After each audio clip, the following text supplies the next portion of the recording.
The CDC's fast-track approval process can be shortened to as little as 2 weeks. The DA approval process, on the other hand, takes 3 to 6 months. And moreover,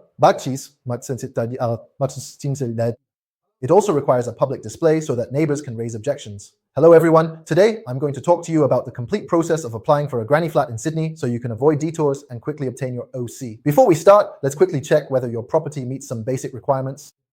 First, the land size must be greater than 450 square meters. Second, the width of the land should be at least around 12 to 15 meters. Third, there must be a main dwelling on the land and you must be the owner of the property. Granny flats cannot be independent.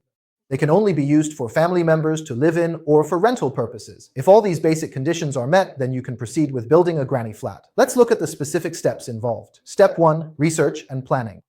First, visit the official website of your local council and search for granny flat to understand the local policies.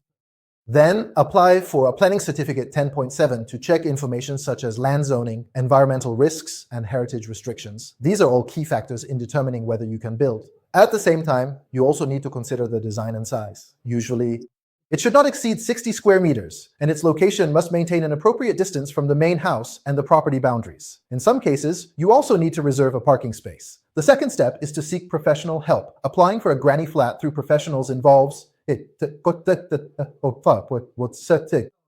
building and regulations must be handled by professionals, including architectural designers and structural engineers who can provide you with drawings that comply with Australian standards.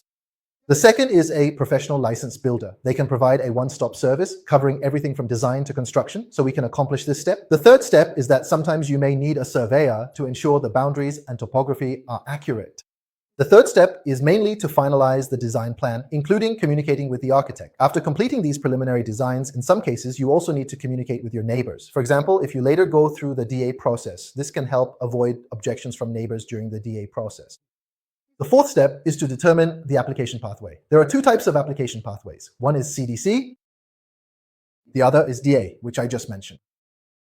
What's the difference between these two? If your granny flat fully complies, if it meets all the state regulations, then you can go through the CDC approval process. The CDC fast-track approval process can be as quick as 2 weeks. As for DA, if you don't meet the CAC assessment criteria, for example, if you're in a flood zone, or you want to build something larger, or you're in a heritage conservation area, or your setback requirements aren't met, or your building height is an issue, and so on, then you can only go through the DA process. The DA approval process usually takes about 3 to 6 months, and it also requires public exhibition, during which neighbors can raise objections.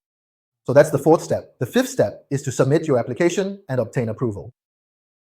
When submitting your application, you must remember that all your documents need to be complete. This includes your architectural drawings, structural drawings, environmental assessments such as fire protection, energy efficiency designs, and so on. All of these must be submitted. For CDC, your documents are reviewed by a certifying authority. For compliance, a CDC and construction permit will be issued. As for the DA, it is submitted to the council for review and they make the final decision to approve with conditions, approve or reject. What is the sixth step? It's construction. Once approval is obtained, the builder can start construction. Before construction begins, a notice of commencement must be submitted. During construction, key stages must be inspected to ensure compliance with the design and building codes. If there are any changes, they must be reapproved. Step 7 is the final inspection and occupancy. So after completion, the certifying authority and the council will issue the occupation certificate, OC. Only after obtaining the OC can you legally move in or rent out the property. Don't forget to notify the relevant parties. Make sure to inform the insurance company to insure your granny flat. Overall, as long as your planning is clear and your documents are complete, taking the CDC route is the fastest. You can get approval in just 1 to 2 weeks. Compared to the traditional DA, it saves a lot of time and effort. Please like, follow, and share this with friends who might need it. If you have any questions, leave a comment below and I'll send you the application form. See you next time. Bye.